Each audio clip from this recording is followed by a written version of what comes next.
Cop27. Big thanks especially to Amber and Al, who are the founders of Extreme. We're here to talk about what we call outsider in nature. The idea for this panel is to really look at, particularly at fashion, but how fashion intersects with other sectors, with innovation and science and technology, and how fashion can take its cues from those sectors. I'm Mary Fellows. I'm the Fashion Impact Director for the Extreme Hangout here. I'm also the CEO and founder of Greenwood Studio, a fashion consulting platform. When I got to Egypt a couple of days ago, I was ushered through the queue, and the immigration official said to me, "Okay, what do I put on your visa form? What sections did I put?" And I said, "A fashion." And he looked at me and he went, "What? Sorry, what? You work in fashion? What are you doing here? You sure you're here for Cop27? And then we started, both of us, having a really good laugh. And I said, "Okay, sir, tell me, what's your T-shirt made from, or your shirt, or your trousers? Is it cotton or polyester?" And he was like, "I think this is cotton, I think this is polyester." I said, "Okay, right, so the cotton that made your T-shirt quite likely could have had fertilizers that could have gone into the soil, that could have caused disfigurement to the faces of the children who were around them. They could have ruined the surrounding habitat. The polyester, guess what? That probably came from fossil fuels. So I'd quite like to be let into the country." He started laughing, and then we really made friends, and he let me in. But it goes to show you that a lot of people don't realise how bad fashion is for the planet.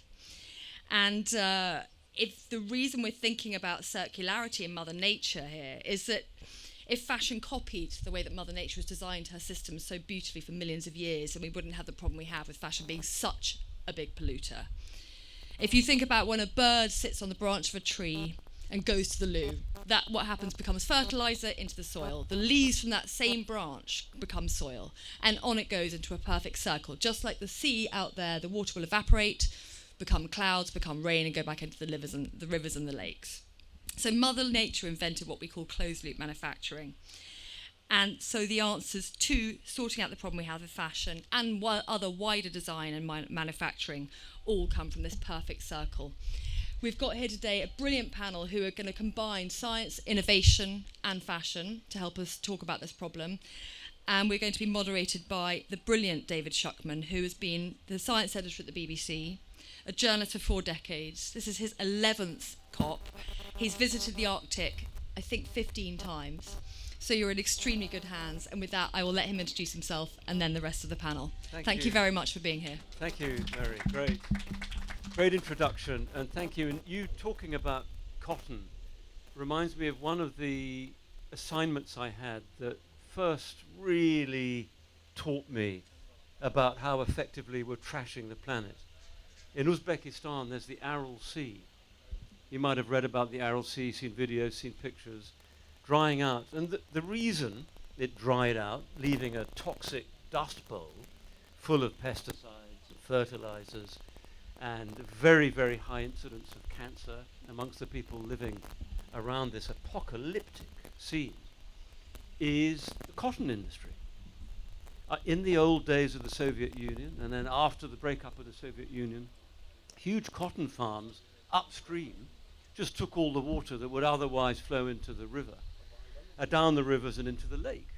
And what was the world's 4th largest inland sea is now this dust bowl. If you ever wanted to shoot apocalypse, if you needed a scene for a video of old fishing boats that can no longer operate, they're stranded on this toxic sand, huge fishing factories that are now abandoned, people looking thirsty, dusty, blighted, and it's because of the demand for cotton. And at the time, for me, it was just like, whoa, this is like being hit in the face, slapped in the face. Because I'd come into reporting on the environment slightly cynical, like I think a lot of journalists.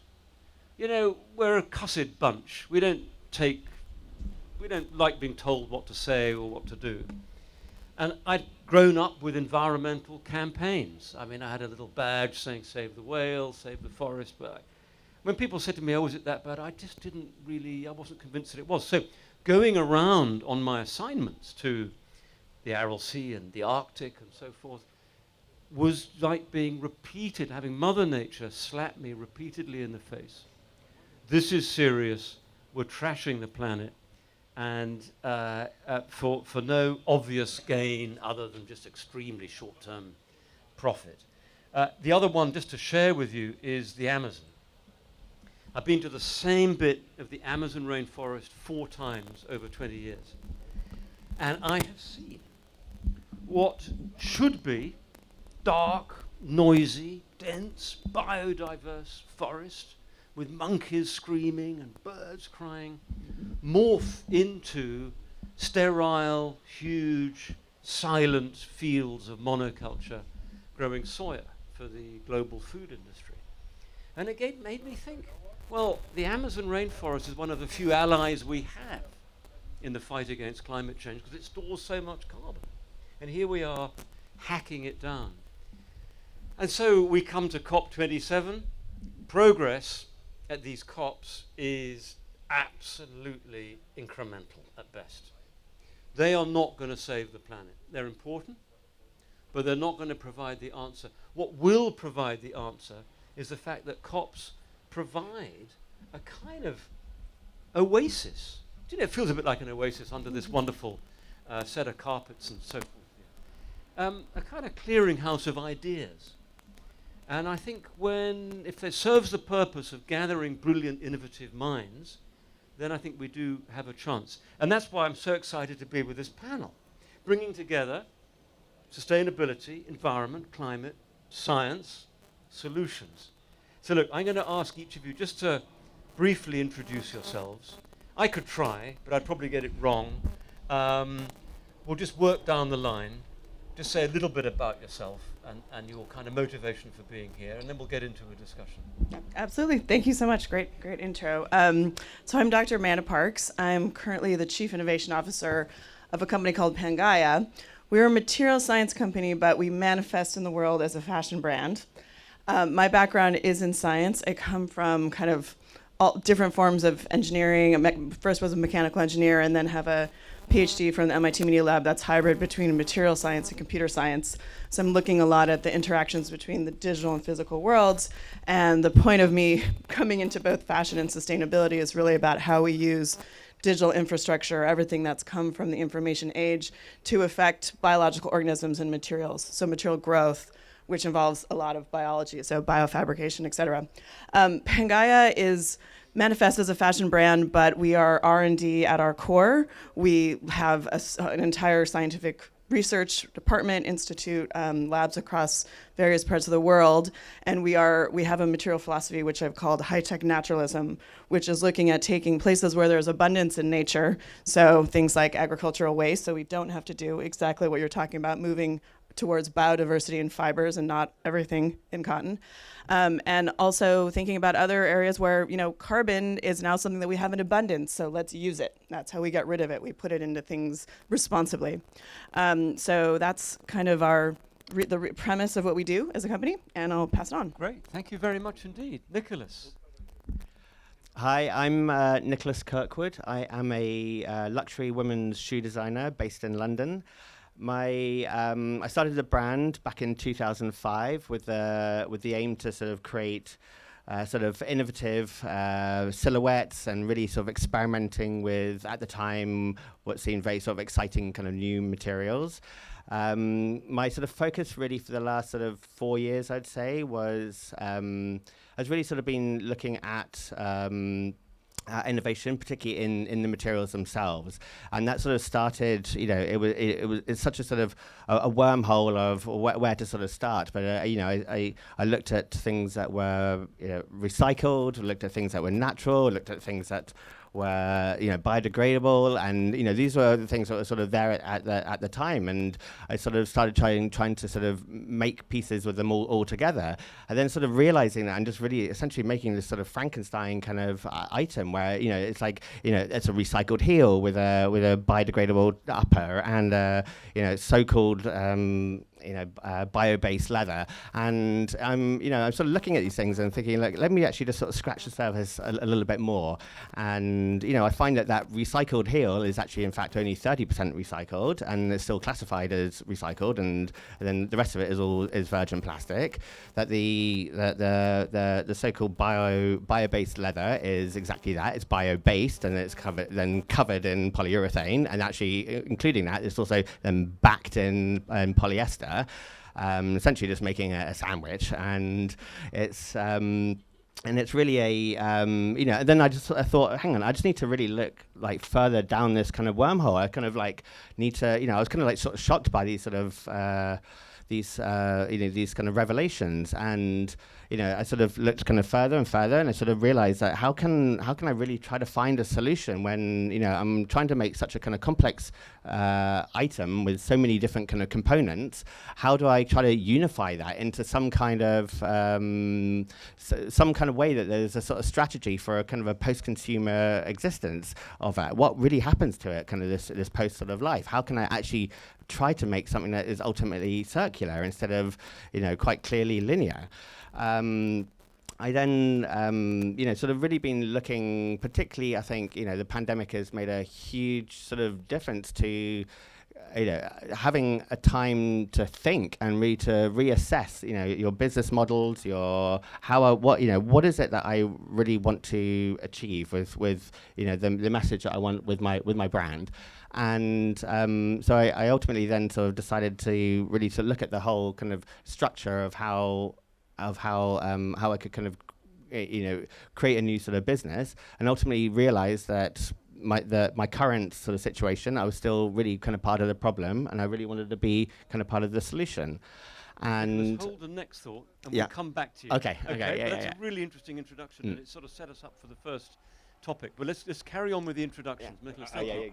I was vibing on that. No, I mean it was fantastic. Greetings, y'all.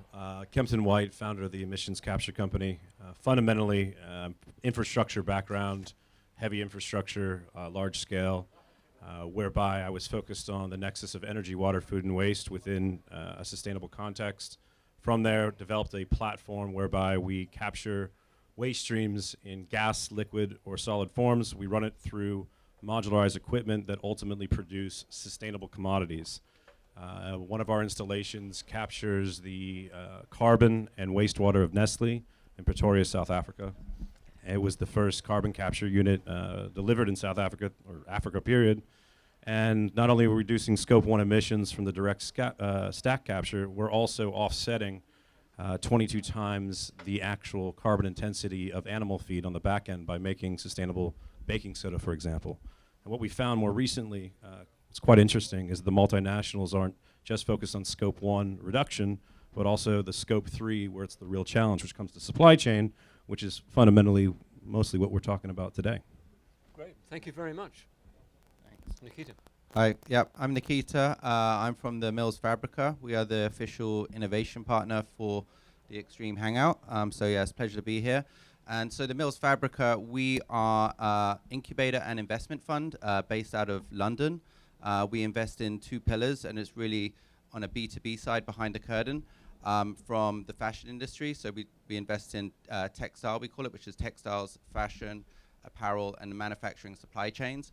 And then we also invest in agri-tech, so the food side, because there's a lot of similarities when you're talking about organic crops for cotton and organic produce for food. We have 27 brands within our portfolio who we incubate and invest in, and we have an innovation gallery in London where we showcase all of the innovations alongside brands which are making conscious decisions.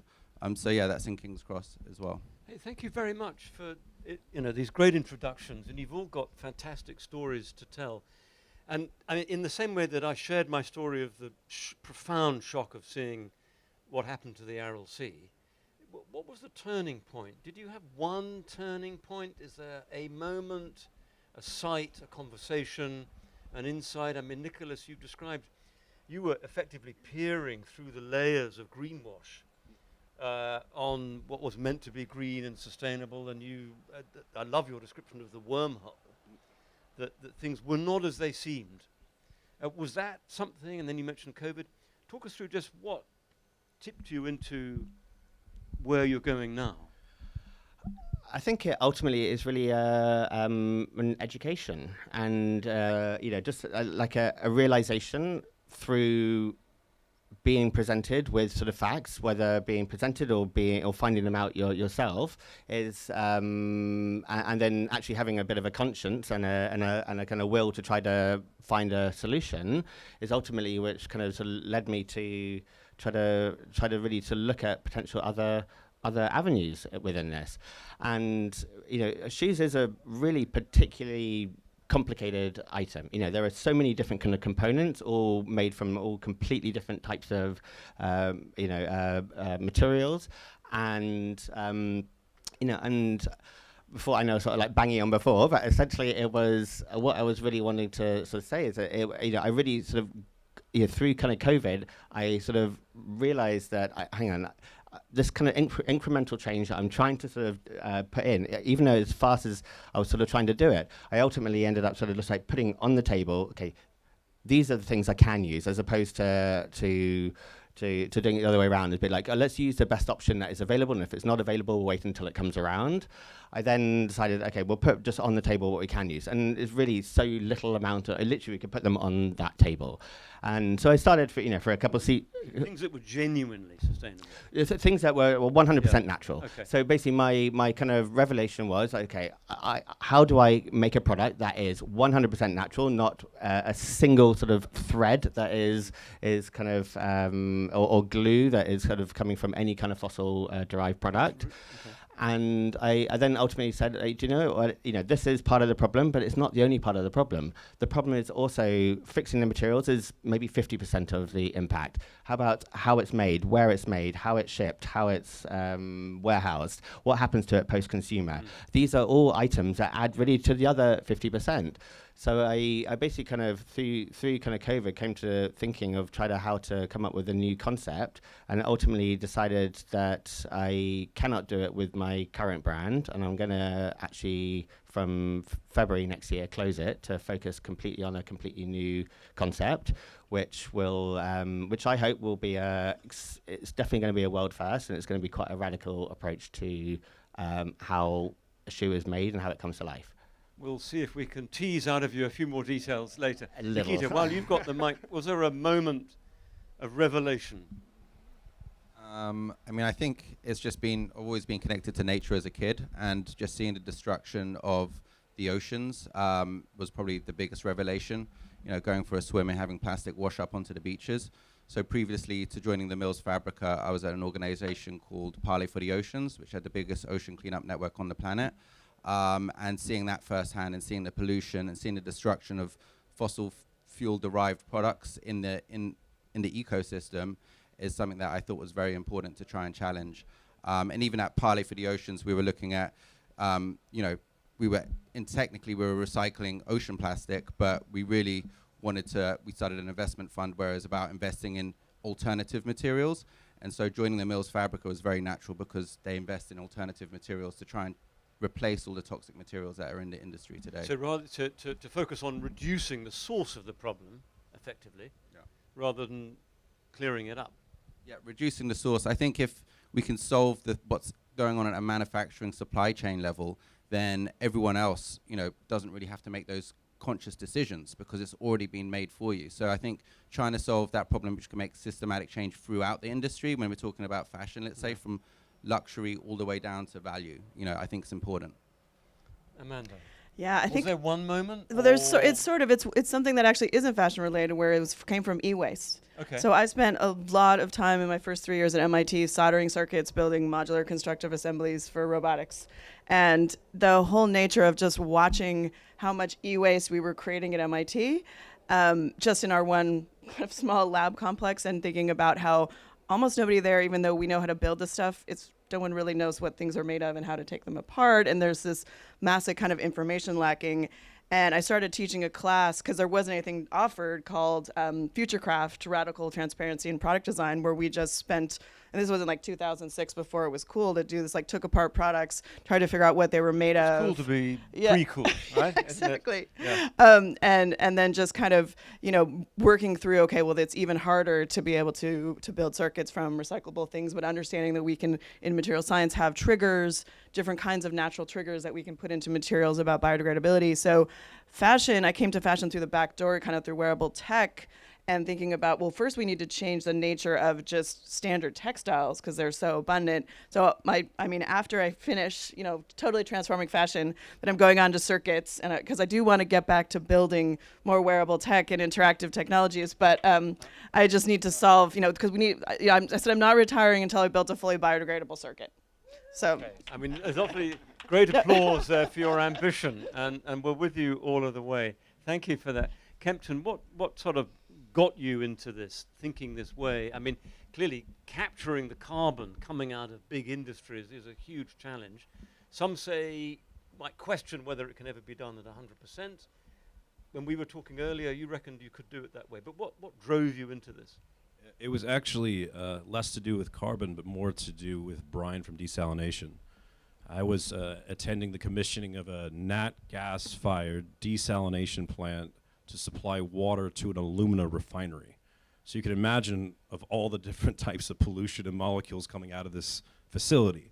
And I was asked to look at how to make this thing more sustainable. And I said, where do you start? Do you start with the nat gas? Do you start with the membranes? Do you start with the brine that's coming out at 15% salinity being dumped into the Arabian Gulf? And the real trick... Hang on a minute. They strip out the salt. Yeah, so you're Put taking the seawater and dump it into the ocean. I got to be careful what I say as part of that commissioning. But what really scared me was, you've always heard about the canary in the coal mine, right? The way you commission a desalination plant, when you're taking that 15% salinity and dumping it back into the ocean at 90 degrees Celsius, they actually would dump live shrimp at the point of exhaust to see how quickly they would cook, to then determine how much they should manage the salinity and the temperature. And when I saw that, I was in such shock that I realized that we need to start focusing on these basic molecules or compounds coming out of waste streams and just look at the periodic table and say, okay, what can I do with brine? What can I do with CO2? And that's really where it started, was waste to value with... Yeah, that's where it started. You were offended and shocked by the sounds of it, by that site. I mean, I started looking more into salt pollution that nobody talks about. I've been invested in carbon utilization for a decade, but I will tell you now that, no one talks about the Great Barrier Reef bleaching, yet there is one of the largest desalination plants in the world in Perth. And when you dump 15% salinity at 90 degrees Celsius into a fish tank, it might have more of an effect on the oceans than a bit of CO2. So that's where I started. That's a very profound insight. So I wonder whether we could talk a little bit about before we get to solutions, what the obstacles are. I mean, what's holding things back? Because all of you obviously have had experience where you've presumably tried to convince people of the right way to go, talk to, I don't know, investors and backers and colleagues and others. And it sounds like it might have been a bit of an uphill struggle at times. Amanda, what's your sense of why? I mean, particularly with fashion. I mean, we've known about the problem for a while. Yeah, I mean, I think there's an infrastructure problem in general. Specifically for what we work on, and the angle that we've taken is there's been a real kind of communication disconnect between science and fashion. And I think, they're in some ways they're kind of oil and water in terms of thinking about science takes a long time to develop. It's hard. It's and fashion is trying to kind of turn over new stuff every few months. Multiple seasons. Yeah, exactly. And also then just the ways the companies work. And so we were trying to build a bridge between how do we get these new startup innovations and also research from labs that we're doing more quickly into the supply chain. And it involves, I think of my job a lot as scientific diplomacy, where it is convincing people. It's like all these very small things, get at the right factory to be able to try out a new fiber and also take on some of the risk for them, because I think what we have is a risk-averse culture, and it shouldn't all be put on the factories because they're working at very slim margins, but the giant global brands could be taking on a lot more risk and could really be switching up their business models. I think that's one of the biggest problems is, where does the profit go? We're showing that you can pull the profit back from your product, put it directly into R&D. And other companies are saying that that's not possible. So switching that up. So also where the investment money goes. I mean, I always say follow the money. And the founding team for Pangaea came together because we were all working on an investment fund together. And I joined that team because I was watching all of the wrong things get funded. Like from Silicon Valley perspective, I'd come out of there and it was all these kind of, apps that could have a 1-year ROI, et cetera. And so nothing, changing the culture of investment to be about world-changing, kind of global-changing innovation that is going to take longer than a year or two. to see change and also to see profit. So I think I kind of think about it in that infrastructure, that the global economy, I love donut economics. I think we're probably in the world of people who understand what that means and how we can have responsible growth. So that's, yeah. Nikita, what for you is, if you like, what is the chief cause of the fashion industry being so destructive at the moment, do you think? I think that is it consumers that we all just pick up? I think the chief cause is firstly, a lot of the materials are fossil derived, like polyester, nylon, and then it's like the mixed synthetics as well. But then also I think it's down to the brands to make, conscious products, and it shouldn't be the choice of the consumer. The consumer shouldn't have a choice of having a bad product or a good product. It should just be a good product. And I think maybe the use of the word, when you say good, you mean good in a planetary sense? Yeah, in a planetary sense, which doesn't affect the environment. And someone was asking me this earlier today. I mean, I think, we should be paying a little bit more and consuming a lot less, So having a better quality product, which is good for the planet, rather than a cheap, let's say, fast fashion, which is, disposable and bad for the planet. So I think that's one of the things, yeah. But Nicholas, you described how it dawned on you that perhaps you were part of the problem. I mean, you were part of an industry that creates a problem. It attracts headlines. There's a social media frenzy when new products come out. I mean, in many ways, look at the scale of shopping centers around the world. I mean, consumerism is kind of many ways fueled by fast fashion, isn't it? And how do you kind of get off that? I mean, it's partly. It's really part of the DNA of fashion. This idea of something constantly sort of moving forwards. I mean, it's why sort of fashion exists. So I think to try to change course in that is ultimately going to really sort of look at how what our expectations are as well, and it has to be a certain amount of education as well, and certainly it's a confusing minefield out there, and there's a lot of misinformation, and particularly in how things are sort of labeled, or how like I was telling you, I thought this sustainable recycled heel, as it were, was so-called was fully recycled. Little did I know it was only 30% recycled, and that somehow counts as being recycled. And I just sort of found this all the way along. I mean, the terminology is, I think, some of the key misleading elements that are happening within fashion. I mean, sustainability as a word is, it's something in my book is either sustainable or it's not sustainable. It's literally like you're either pregnant, you can't be a little bit pregnant, you can't be a little bit sustainable. It's really one or the other. And so you can say, impact reducing, you can say what are other words, but just don't use that. Along with, my sort of favorite, the favorite few, but something where they say that, made with, when they say made with bio stuff, it means it's not made of. That's quite clearly there. It means it's like Sunny Delight is made with orange juice. It's certainly not oranges, So it's, and I think that it just becomes extremely misleading because, suddenly you can really go down to the lowest sort of common denominator. And I sort of, it's where, you have, what's it like, plant-based something. That's another one. If you're a vegetarian and you're going to a restaurant, you wouldn't expect a ham sandwich to be called plant-based because of the bread, and even if it's got made with margarine, and you can't see the ham because it's like squished between two pieces of cornbread. So how can you label something that when it is as a leather as a leather alternative, when it quite clearly is a high percentage of fossil-based things. So I think the education really needs to be at the kind of core, and it's like how is that disseminated, and whether that's through governments or whether that's through forced labeling, I'm not sure, but it's definitely a real issue. And do you all think that, I guess I'm going to aim this at Kempton, I mean that science, that technology, that innovations in chemistry, I guess is what we're talking about, and biology can offer solutions that then become more appealing to big industries? I mean, you're working with Nestle on the plant you described in South Africa. I mean, do you think the fact that it's viable, what you're doing, helps convince big industries, I mean, I know you're not directly working in fashion, but big industries nonetheless, that there is a set of alternative pathways? Yeah, when it comes down to it, you got to make it easy for the procurement director, the supply chain managers.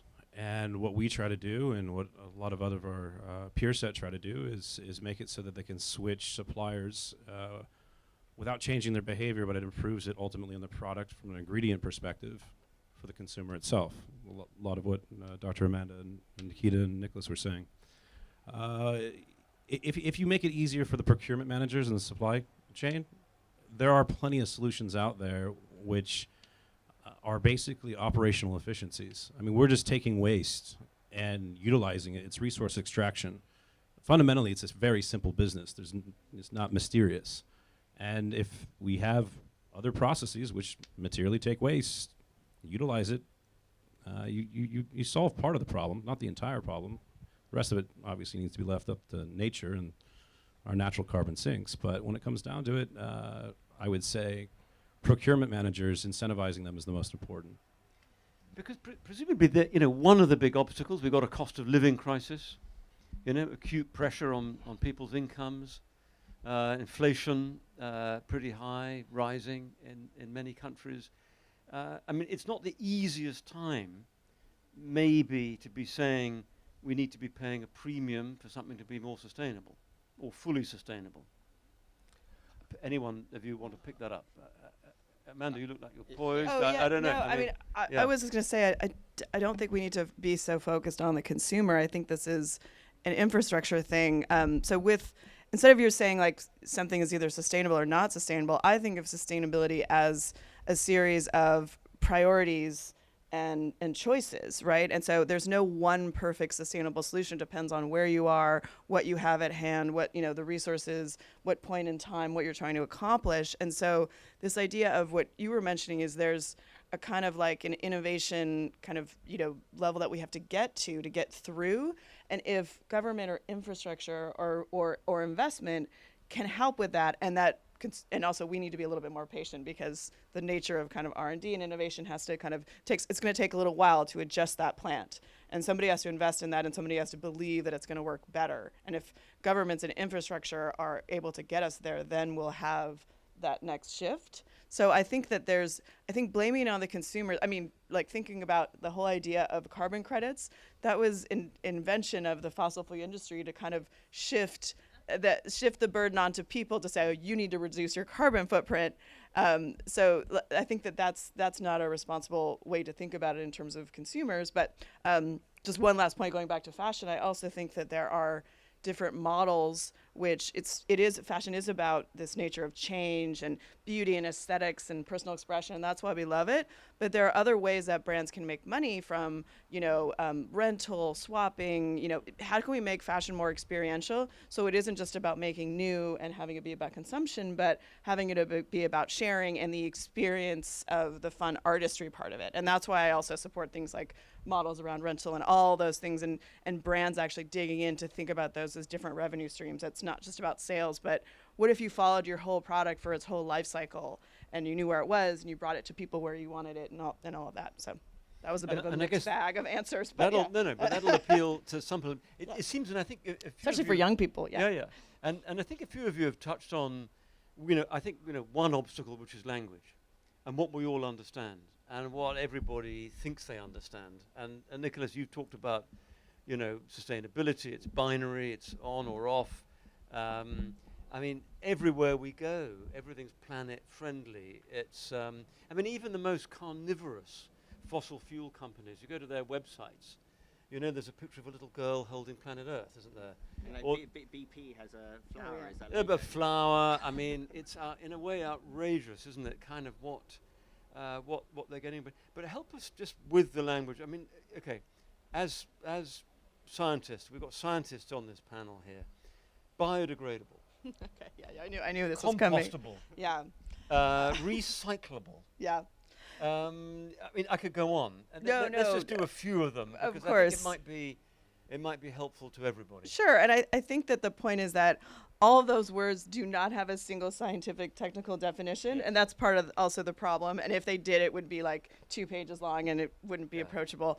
But I think the point is to say that if something is both biodegradable and compostability are certain conditions in which an object will be set in, and they mostly involve microbes. It's all about bacteria. Like I just go microbes to people, right? So, because the other question you get is why, if something's biodegradable, why doesn't it biodegrade in your closet? And the answer to that is microbes. So it's putting it in the right environment with the stuff around it.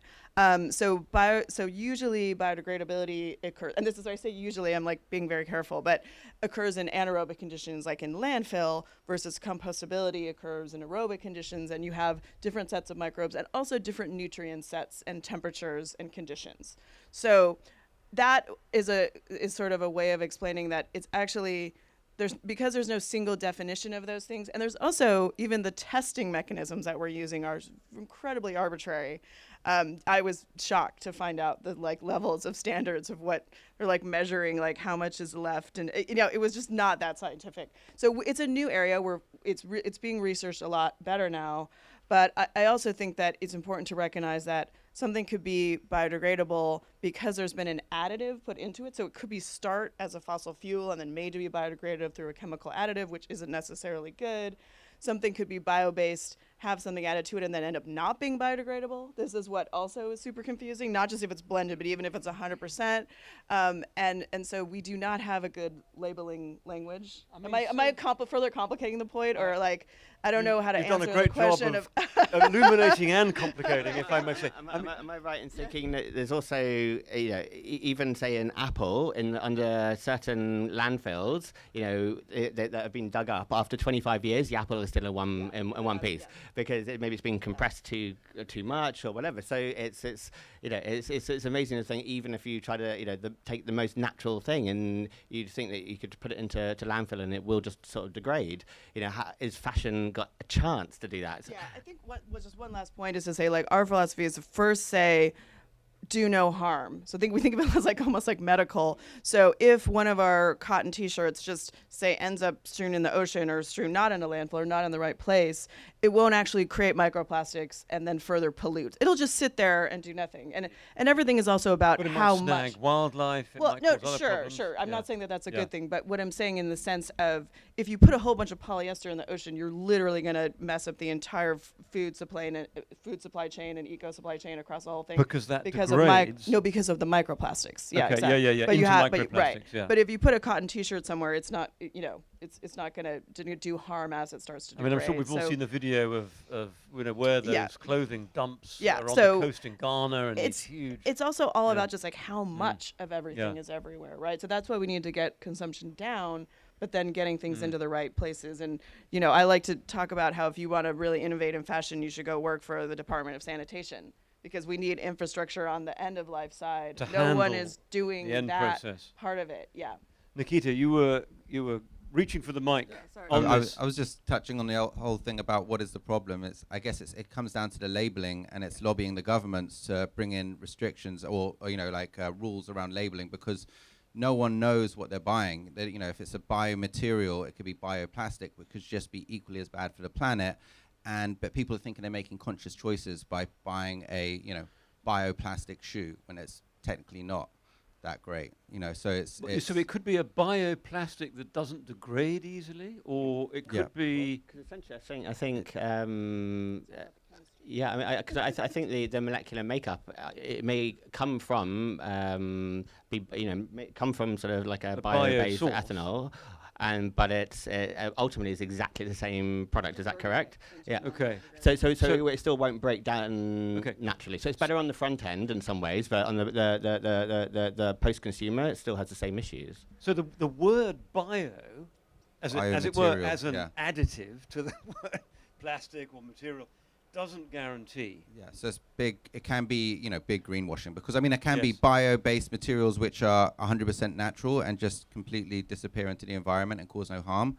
But then there can also be equally bioplastics. Okay. But then when they label it for branding for consumers, it's just biomaterial, and then people think they're making a great choice by buying this product. So look, Marina, we were talking about this before, And it's a great thing that you raised, Mary, and I just want to explore it a bit more.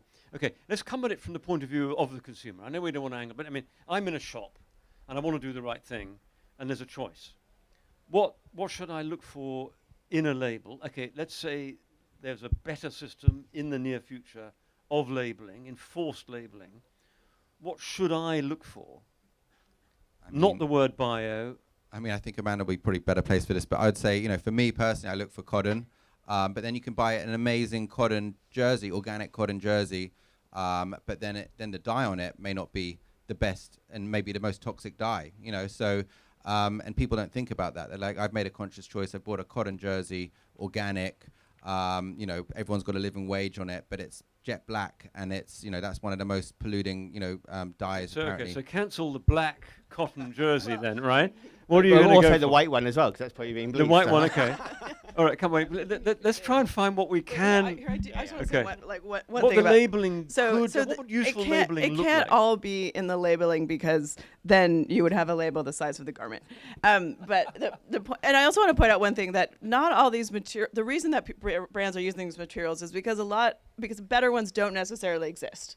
And that's part of the problem, right? Or they're not manufacturable. That's why I'm so convinced with getting things out of the lab and trying to get them into companies and into real manufacturing. So I don't think that, when, like you probably said, when you're trying to develop your shoe, those products weren't available for you. The better materials were not available. So that's one of the first things to point out. There are a few brands that are getting up, ramping up, and we now have a full 100% bio-based leather, but you can't do everything with it. There are limitations of color and structure. This bio-based leather is 100% bio-based and biodegradable. And so, so going back to, But you don't know that. You don't know that from that name. No, you do not.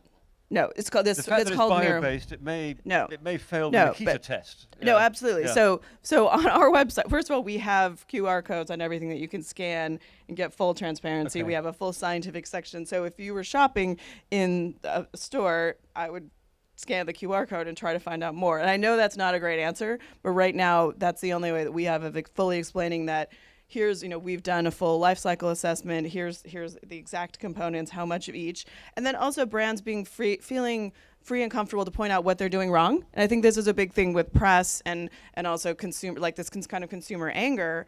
If there was a sort of understanding that there aren't necessarily better choices available right now. Like for synthetics, it's a huge problem that we don't have like fully anything that's like, we don't have a great option for spandex and elastane that's 100% bio-based, is fully biodegradable, in great condition, all these things. And we're working on it, And but those are it's both taking fossil fuel derived. Yeah, obviously. absolutely. Yeah. And we're, it's going to take at least 5 more years to get something like that, that we're working on out. And a lot of big companies are working on this, like big, like the DuPonts and everybody, like we're going after it. But if you think about it, the fossil fuel industry, polyester was developed in the 30s. It didn't make it really into products until the 50s. That's 20 years of lab stuff going on to get it, and we're under a lot of pressure with climate change, so we got to speed it up. But this idea of, I don't believe the brands are specifically trying to greenwash. They're, trying to do the best of that, and then being able to point out, here's what is great about our products, here's what we have not solved, and here's what's available and what's not available,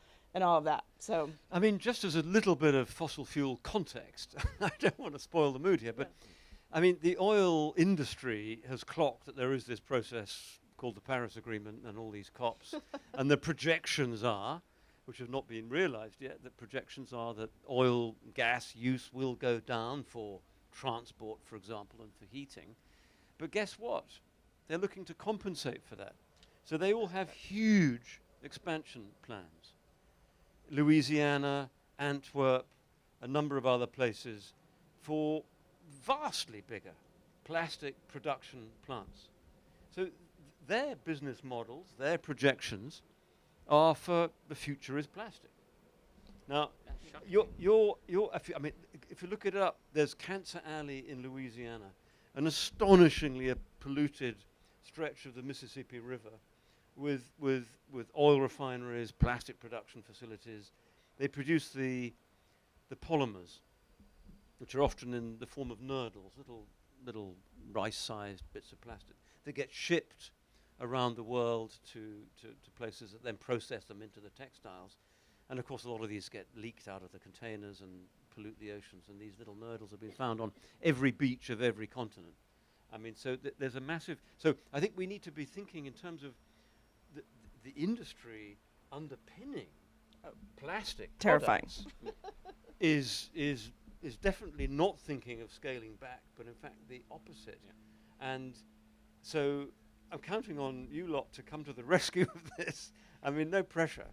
I mean, just quickly, because I know I've been talking a lot, but I think the idea is really that if there's several material breakthroughs that make utilizing what materials are considered sustainable or 100% bio-based and biodegradable at the same price points and at the same efficiencies as the oil, then they will start to switch over. And this is where we need this surge in scale up and manufacturing of a lot of good new technologies. So, Nicholas, look, I know you don't want to talk about your new venture, but I mean, you've obviously done the research. You sounds like you're confident you found a way that would pass all the scrutiny of the panel here. Well, I think I went down as far down that wormhole as I could, and then try to look back up and try to find what could be a viable. A viable option. Look, it is certainly not necessarily the most scalable. It's definitely still quite an experimental experimental kind of sort of study, but it's one that I feel, because I'm sort of tackling so many different elements, essentially I want to put the entire process on the table and see, essentially just try to edit out all the things that made it, are complicating the matter, to try and make it literally as simple as possible, so that because to your point, that if there was the materials are sort of available, they really have to kind of become there at the same sort of price. So how do the big high street fashion brands survive?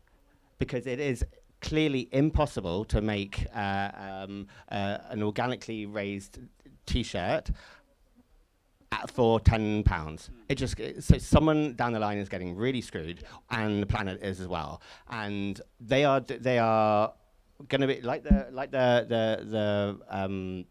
oil companies. They are going to be fashions. They're investing huge amounts into all sorts of green prizes, all sorts of.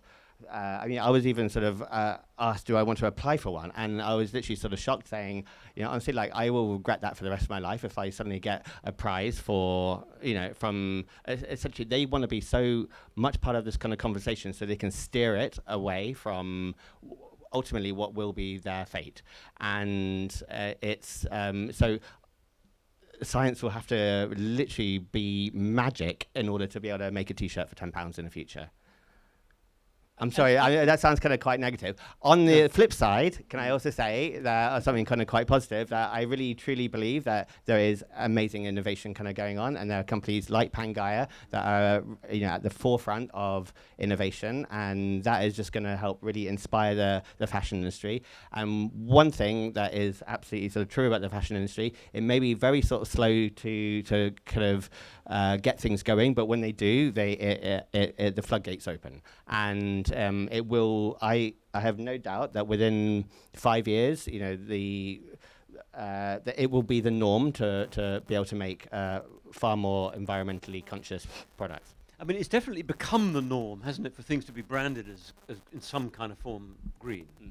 And I guess it's a question of how you kind of move on from that. Kempton, are you going to ride to the rescue with some clever new material that ticks all the right boxes? Well, our chairman always says that waste is what you have when you run out of imagination, and so fundamentally, that's a and if you just start actually with plays nicely to Mary's point about bird poo is a fertilizer, right? Yeah. I mean, and following that thesis, if we just pay attention to our waste streams as a starting point, that's what we're trying to do our part. But coming back to your previous question, what was just discussed here, I know it's not in the fashion realm, but a great case study on consumers making a choice and being informed is Q4 results of Unilever last year. They're moving to a position whereby, if you remember 40 years ago, you didn't have nutritional information on your packaging. They're making a move for their 70,000 SKUs to put actually the carbon footprint. Sorry, what's a SKU? Stock keeping unit, Okay. the little barcodes. Okay. And so they're actually going to be putting the carbon calories, so to speak, on their packaging. And while the methodology of how you can guarantee that carbon accounting is precise, they are making an effort. But what was interesting is the consumer response, that the sales of those products with the carbon calories went up 69% in that quarter. So there is a willingness of the consumer to do so. But then again, as we're coming back to, is it really bio or whatever else? I'm very worried about those metrics. Sorry, I have to say. No, you're absolutely right, and that's why I said you can question the methodologies. But the fact is that if there is, it's an example of labeling into consumer reaction, I guess, more than anything. But when it comes down to breakthroughs in materials, we're just starting with the basics. We're starting with waste, whether that's in gas, liquid, or solid form. We defer to folks like Dr. Amanda to do have the breakthrough materials. I mean, it sounds like the QR code is a way to go, isn't it? Because you can fit a QR code on most products, and then presumably you can have levels of. Right, and that's You don't the ha- you science. don't- Not science everyone wants the science, but they No. might want Exactly, science communication and information. I think it's a big part of what we actually do, even though we're like a material science company, because that's really lacking. But I think also getting young people interested in the sciences and thinking that it's cool. That's a big part, and yeah, making the scientific information accessible in the right way. So that's up to brands and marketers and copywriters and all people that are in different worlds as well, kind of getting interested and digging in properly into the science too. So we need help from all those areas. But that crowd have to be engaging sincerely, because Yes, they're very, yes. very skilled at inventing Yes. language that is, Yeah, is I mean, distorting. And the wonderful French diplomat Laurence Toubiana, who was an architect of the Paris Agreement, said that greenwashing is a new form of climate denial. I mean, it's that serious, it's that profound. And there are brilliant people engaged in finding new ways of denial and delay and confusion and so forth. So there's a profound and ongoing challenge all the time, isn't there? Let's just, we're into the kind of final few minutes here, really. I'm going to ask you all just to cast ahead. What would be a kind of dream scenario if we were to meet again in a year or two? What would you like to have achieved? What would you like to see happening? Share with us a little bit of optimism as well, Sure. perhaps. Yeah, I know you've yeah, all been working hard at that. Let's just work down Sure. the line on that. So we definitely take an approach to be optimistic, because as a scientist you have to be, because you're trying to do these things that seem impossible. So we, in the next year, we'll be releasing what is a fully 100% bio-based, biodegradable alternative to nylon, which is a breakthrough into a real product. And what's that product going to be? It's going to be like a windbreaker to start, Okay. but it's something that will be very tangible. And we have the life cycle assessment, the biodegradability testing. It's been going on for multiple years to get there.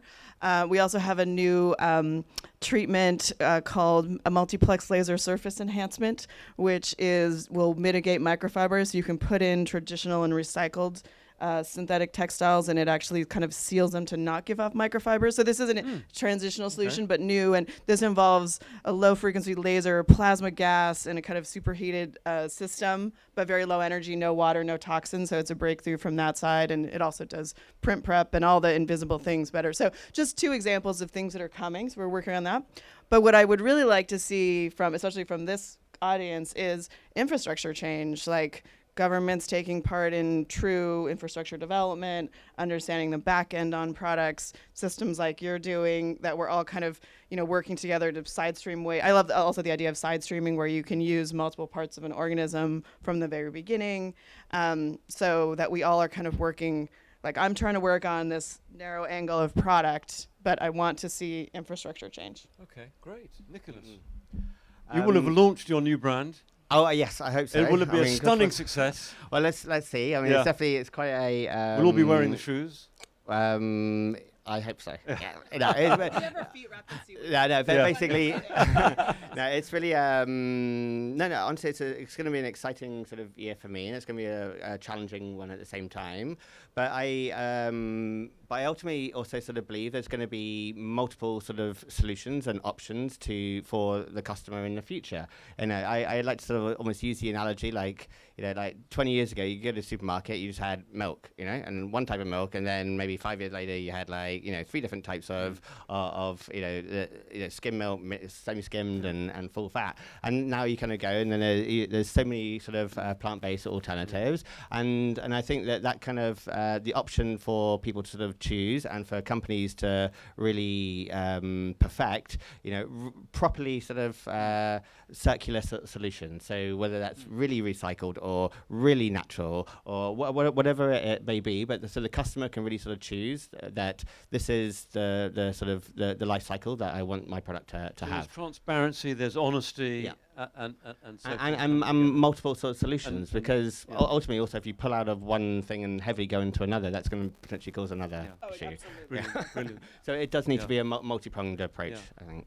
Kempton, give us a dream. 18 months' time. 18 months' time. I just invented that. It can be whatever Could be time frame dream. you want. Immediately actionable. We're pleased that Nestle wants to do another 20 plants with us and looking at some other multinationals. But that's, again, talking about the scope 1 reduction. Where we'd really like But to it do... means less carbon getting into the air. Yeah, I mean, we're offsetting the traditional process that's 160 years old, which is you burn hydrocarbons to create baking soda, for example. It sounds ridiculous, but that's how it happens. Expansion and adoption on the scope 1, but what we'd really like to see is the sustainable commodities that we make on the back end, partnering with groups such as yourselves on being an ingredient, and you all tell us how to brand it, and here's a 22x carbon negative product. Take that to the consumer. We've done kind of our part of the chain and integrating those efficiencies. So immediately actionable. We'll have adoption by Nestle and a few other multinationals, but we'd really like to take those products and put them into the supply chain of cosmetics, wellness products, pet food, animal feed, pharmaceuticals, nutraceuticals. But that's kind of where we have to defer to the experts next to me. You're going to have a busy time. Yeah. That's terrific. But one other thing is that you mentioned new materials. What we're looking at is taking old chemical processes from the Industrial Revolution and figuring out new ways to do it. So, for example, the carbon capture plant is a disruption of the Solvay process, 160 years old. And we just filed a patent and doing a R&D endeavor with Southwest Research Institute in San Antonio that is disrupting the Haber-Bosch process on how you make carbon-free ammonia, which is a transport for hydrogen. But that said, we'll see where we are in 18 months, but at the very least, we'd like to have our end products being adopted directly into the consumer space. Fantastic. Thank you. Nikita. For me, so my role is really doing a lot of business development on behalf of the 27 innovators that we have within our space and that we support and invested in and incubate. And I just hope that, come 18 months' time, there's more brands like Pangaea who want to take up and give these, let's say, startups a voice and a platform to do, first of all, it always starts off with a capsule collection, but working with a known brand always helps them get that first sort of foot in the door, because it also helps them get press, also helps them get funding. And I think, the future where I want to see is just, more brands adopting that and really leaning forward and understanding that innovation isn't a journey and it doesn't happen with a flick of a light switch. It takes a while. So that's it. That's fantastic. Now, look, I think we've got a bit of time for some questions. I will get waved at when we have to wrap up. Great. Thank you. Does it work? Thank you. Just a quick. Do you want to just say who you are and where you're from? I'm Ishuk. I work with Kempton actually. Okay. So we are in the same business. So when you look at the life matrix of the population in the northern hemisphere, and that couple that with longevity, you look at a couple of things that are coming across as very, very significant. Number one, always is health. So this is academia, 20, 30 years of research. Number two is how people want to live. Number three, what they want to consume. So when you look at all these things that you've been saying, I guess the number one factor that makes everything holistic is health. So when you even look at what you consume, whether it's in form of clothing or eating or whatever, if the health factor is not engraved into anything that we do, it's not gonna sustain. So when people think about longevity, people first think about what they eat because it affects their health immediately. But when they think about clothing, what you guys have been discussing here, it doesn't really interact with longevity that much. So how does the academia, like Dr. Amanda, how does the academia actually take that into account and utilize this research, how health is impacted with the types of things that Actually, you're talking about? Interestingly, I was moderating a session this morning where this very issue came up, that the understanding exists in part in the public mind, but not as fully as it should, about the link between textiles and fossil fuel pollution. And you can make a very direct link between childhood asthma. I mean, we had the case of the first confirmed death from air pollution in the UK, blamed on traffic pollution. But I mean, burning fossil fuels, we know, has a health impact. And it's not included in the cost of those fossil fuels, the burden on the health service. See, I think that the messaging and communication around that linkage, I mean, I've found in my own work that people don't understand that plastic comes from oil and gas. And I think, Nicholas, you've been on a bit of a journey with that as well in the way. But was your question aimed at it was more of an observation, but it's a really good one. Anyone else want to jump in on that? This question that use an example. Yeah, please do. So, for example, there's lots of things that are labeled vegan that are actually made of plastic, which is one of my pet peeves. Okay. But this idea of, when you think about animal products, it's very easy to see this relationship of, toxic, animals being badly treated, the toxic leather industry, et cetera. But then so having a vegan, something synthetic, that's actually down the chain. Like you were saying, it's creating a whole different kind of fossil fuel pollution, microplastics, et cetera, messing with the entire biocycle in potentially even a larger way. So to me, it's really an education question. And I think this idea of even just more up close thinking about how many, we have crossover ingredients, like we use seaweed in both our clothing, or our kind of blends with cotton, as well as we have some food products that we're bringing out, and to actually create a kind of this integrated story as a brand. Why are you guys releasing food? And we're like, well, it's the same ingredient supply chain. And then you can talk through it that way. Hopefully from a consumer perspective, will make more sense. Yeah, so education and awareness is really the key there, isn't it? We'll take another question here. Yeah, please. Hi, my name is Matt. I work in South Africa in biomimicry, but more in the aerostructures area. My question is really for Amanda. How do you balance the differing commercial priorities between being a material science company with high R&D budgets and heavy investment, and also being a fashion brand? And how do you relate to investors and other stakeholders, balancing those? It's been a very interesting journey. We basically launched in fall of 2019, so we kind of launched into COVID.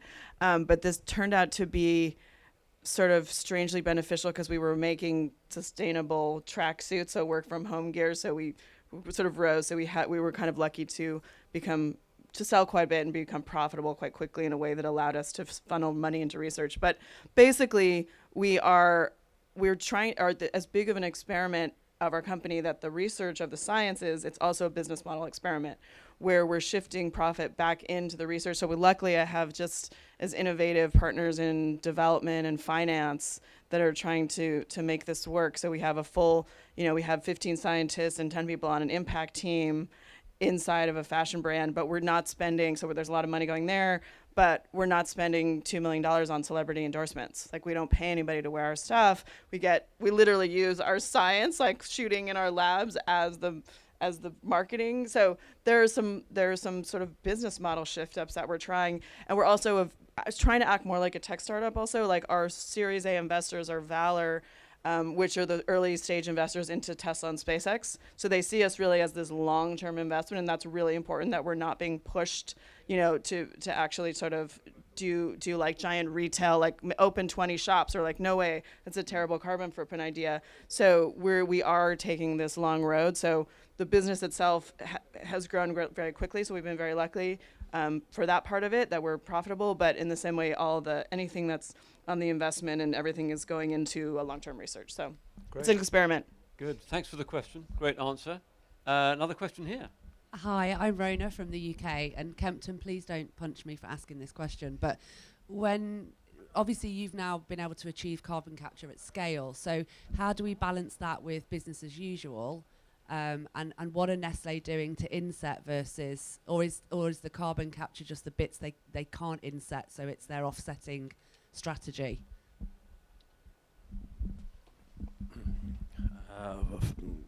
Thank you. I can't answer it for Nestle, but I can answer for ourselves.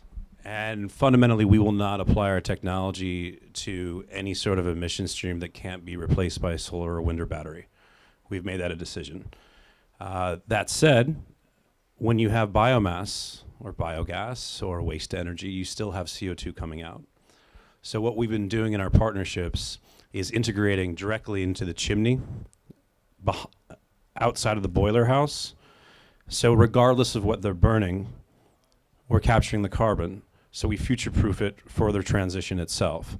So yes, Nestle does have plans to get off of other hydrocarbons, but there will be CO2 feedstock coming out because, biomass has actually more CO2 per ton than coal in some cases. But the fact is that there's still CO2 coming out. But I can't answer for Nestle to clarify. But thermal power and pressure, steam above 500 degrees Celsius, that requires combustion. And you can't do that with solar, wind, and battery at a small scale. There's a phenomenal company called Heliogen. It's concentrated solar into 24-hour steam, but it requires a lot of hectares. And it's great for an industrial scale, but for small scale, there's challenges with small boilers. Is the thought behind your question a concern that some industries are using carbon capture as a way just to keep going? I think it's just reading quite a lot about the possibility of carbon capture, but encouraging business as usual, and that's what I see with a lot of my clients. It's how can I just offset versus inset? So it was a little bit facetious of me to ask, but to know that you are only engaging with those that are seeking other alternatives. I think we have to have hybrid solutions and transitions. We can't go from A to B and overnight. Be perfect. Right, yeah, no, thanks for that. And just a bit more to that answer, is basically business as usual. Who we're really disrupting is actually the chemical companies that actually burn hydrocarbons to create these products in the first place. So for Nestle, their business as usual, reducing the scope 1 by consuming the animal feed. They're actually reducing their scope 3 in their chocolates and baby formula. But it's really fundamentally disrupting the 19th century incumbents that have had very, very limited ambitions in disrupting their processes. They haven't needed to. Great question there. Sorry, last question then for you. You guys are all brilliant, whether scientists, business leaders, innovators. What would be your message to young people out there to encourage them to think that their lives 2030, 2040, 2050 and beyond can be awesome and exciting, and you want these people, I imagine, in your industries, and you want them to be, I hate describing them as consumers because I feel like they're citizens first. Can't they be that? A positive message for young people out there would be a wonderful one to finish on. That's lovely. Who wants to start? Kempton, you got the mic, and then we'll just work along. Unless you want time to think, we'll give it to Nikita. Here you go, Nikita. There you go. I guess young citizens can always vote with their wallet when they're buying and purchasing. And so if they're purchasing, conscious products, which they clearly can understand is conscious after our conversation, then that's a good thing. And I think that will help influence, obviously, if a brand like Pangaea is growing, everyone's looking at them going, hey, we should be doing something similar and being more conscious, looking into science, looking into all these other things. So I think, voting with your wallet is a good first step. Yeah. Great. What I would say is encouraging is that when I was a child, and even in my 20s, 30s, and my 40s now, these sort of climate conferences were only talking to the people that had already been converted. Whereas what's encouraging now is you have some of the formerly biggest polluters actually engaging in the energy transition in a very earnest, sincere way. And I find that remarkably encouraging. Of course, there are those outliers there that still exist, but seeing the shift coming forward is quite encouraging, and it's heading towards not just awareness for technological solutions or science-based solutions, but even, nature-based solutions. Who talked about regen agriculture 10 years ago? It's being taught in primary schools.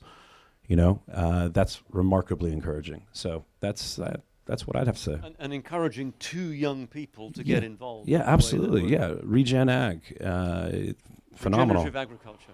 For those who might not. So don't just rely on the scientists. Yeah. Okay. Nicholas, what would you say to a younger Nicholas? You're young anyway, but let's say a much, much younger Nicholas. I'd say sort of, trust in the science. I think that it's really going to be there where the change is sort of born, and then it's I think it's really down to then everybody to kind of really get behind and as Nikita sort of said, you have to sort of demand, because ultimately kind of companies will supply the demand, and if they and I've sort of seen, sort of heard kind of more recently that maybe some of the younger generation are almost a little bit vexed by some of the by some of the wording, and they don't necessarily trust it anymore. And I think that's down to I think sort of governments and science and everything needs to start heading in the right direction. But I do sort of believe that the future, there is a really bright future for it. Because presumably the sort of people you're looking to recruit are all going to be passionate about this. They're not going to be content with business as usual. No, and this is why even here at Extreme, I think what we need to do is sort of suddenly take, is to make sustainability as a subject actually truly engaging, and that is for and something that we can all participate in. And when we can do that, then we feel like us as individuals can actually really make a change, rather than it being this kind of lost cause and only these like multinationals have any say in the matter. That's really nice. Amanda, what would you say in answer to this question? It's a little bit in line with what you were saying, but I was going to just sort of go after this idea that when you're creating a career for yourself, you need to use what you're good at and passionate about. So whether it be writing or finance, or I want to encourage science and all of STEM, of course, but not everybody needs to be in that realm. And we need to have people sort of sort out careers where they can actually try to work for a brand that's doing something good. If they're, try to go, if you're interested in finance and good at economics, we need way more people like that. Go work for an investment fund that's working on impact. So try to kind of seek out earlier on, and there's more and more brands and companies doing that, so there are more opportunities. But I think it's about not having to choose. You hear a lot about people graduating from college and I just had to get this job in finance to get the money, and then I'll do something later. So try to kind of maneuver a little bit earlier. It's hard, but it's really worthwhile. And then, of course, also, I do want to just say, yes, science can be understandable. There's new, cool ways to teach it. Get more girls involved in STEM. I'm all woman up here, so I got to, make this shout about it. Yeah, so I think that, for organic chemistry only lasts 4 months, and then you have the rest of your life after that for the benefit. So. Well, thank you. It's been an incredibly enjoyable, exhilarating, inspirational time with you all. And I'm, as someone of a much older generation, really, really pleased that you're all coming along with your innovations. When I think about, when I first heard about this session and the idea of what nature can teach us, I remember David Attenborough said, we're not apart from nature. We are a part of nature. And that, for me, was a very profound insight. Along with another one, an ocean scientist told me, if you're ever feeling disconnected from the planet and a little bit ungrounded, just think that if you sense that your eyes are watering and a tear just comes down onto your cheek, just touch it with your fingertip and taste it. What's that taste? It's salty. That we come from the ocean. We're part of the planet, and I find that a very powerful thought, that we're not just here to destroy it and exploit it, that we actually come from the ocean. Would you all join me in giving a warm round of applause to this fantastic panel?